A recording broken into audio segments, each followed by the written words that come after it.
پاکستان کے مستقبل کے بارے میں کہہ رہے ہیں غزوہ ہند کا بھی کوئی تذکرہ ملتا ہے. دیکھیں غزوہ ہند کے بارے میں حدیث ہے کہ نبی صلی اللہ علیہ وسلم نے فرمایا عصابتان من امتی احرزہم اللہ من النار. میری امت کے دو گروہ ایسے ہیں جن کو اللہ جہنم کی آگ سے بچائے گا. عصابۃ تغزو الہند وعصابۃ تکون مع عیسی ابن مریم. ایک وہ جماعت جو ہندوستان پہ حملہ کرے گی اور ایک وہ جماعت جو حضرت عیسیٰ کے ساتھ مل کے لڑائی کرے گی. اس سے بھی پتہ چلتا ہے حضرت عیسیٰ نے آنا ہے, اور غامدی صاحب جو کہتے ہیں کہ نہیں آنا, ان کا نظریہ غلط ہے. ٹھیک ہے. اب جو ہندوستان کا جس کا حدیث میں تذکرہ آتا ہے وہ اس میں پاکستان بھی داخل ہے, کیونکہ نبی صلی اللہ علیہ وسلم کے دور میں جو ہندوستان تھا وہ کیا تھا؟ پاکستان بھی. تو جو پہلا فریق جس نے ہندوستان پہ حملہ کیا محمد ابن قاسم تھا, جس نے جو ہندوستان میں سندھ کے راستے سے آیا اور پورے ہندوستان میں اسلام پھیلانے کا ذکر, اس نے اسلام پھیلانے کا ذریعہ, وہ تو 100% اس حدیث میں داخل ہیں, کیونکہ وہ لوگ تھے جنہوں نے ہند پہ حملہ کیا تھا, جس میں پاکستان بھی تھا, کہ پاکستان پہ بھی اٹیک کیا تھا انہوں نے. اس وقت جو تھے نا یعنی سب یہاں ہندو اور وہ دوسرے مذاہب رہا کرتے تھے, تو وہ اٹیک کر کے آئے اور اس کے ساتھ مجاہدین آئے اور پورے ہندوستان پہ آہستہ آہستہ ان کی اولادیں قابض ہو گئی. اس کے بعد جتنے اٹیک ہو رہے ہیں وہ اس حدیث میں داخل ہیں یا نہیں ہیں, اس کے بارے میں حدیث خاموش ہے.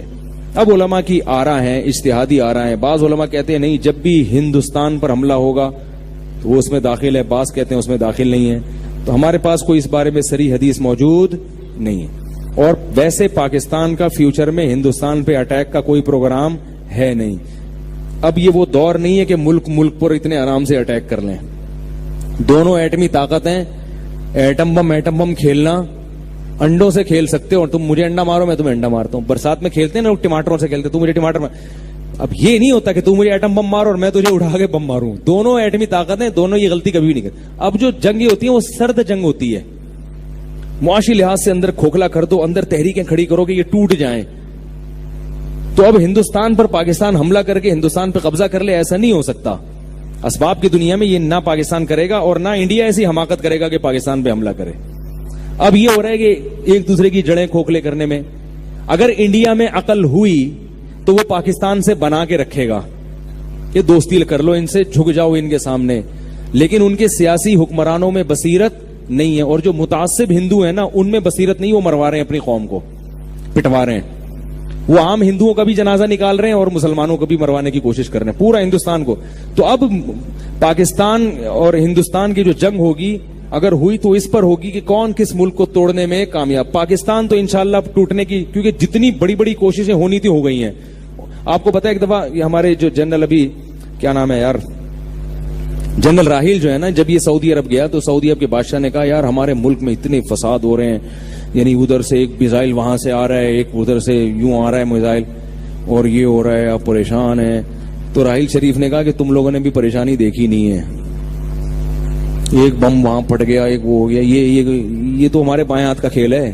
ہمارے ہاں جو ہم نے پریشانیاں دیکھی ہیں, ادھر 1000 کلومیٹر پہ انڈیا اتنی بڑی پاور وہ بیٹھا ہوا ہے, ادھر پورے 1000 کلومیٹر پہ امریکہ بیٹھا ہوا ہے افغانستان میں, اور انڈیا کو بھی بٹھایا ہوا اس نے.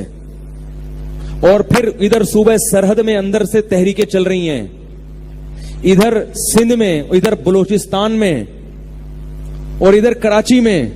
کہہ رہے ہیں ہم نے باہر ادھر بھی لڑے 1000 کلومیٹر پہ, ادھر بھی لڑے, ڈرون حملوں کا بھی مقابلہ کیا.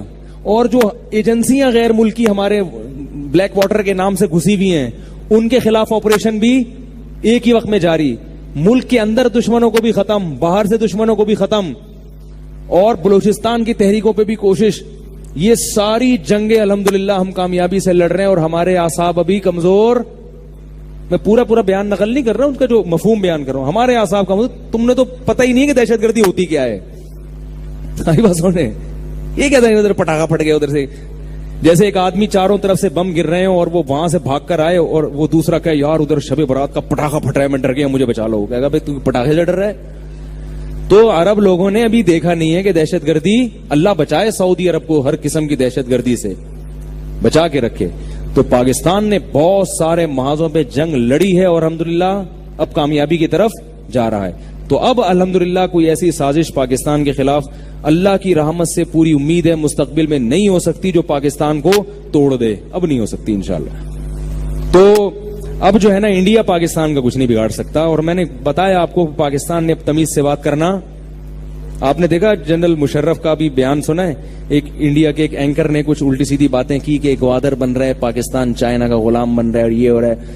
تو وہ کیسا جواب دیا ہے, چند سال پہلے تک پاکستان آرمی کا کوئی ریٹائر آفیسر اس طرح سے انڈیا سے بات نہیں کر رہا تھا, یہ اسٹائل نہیں تھا.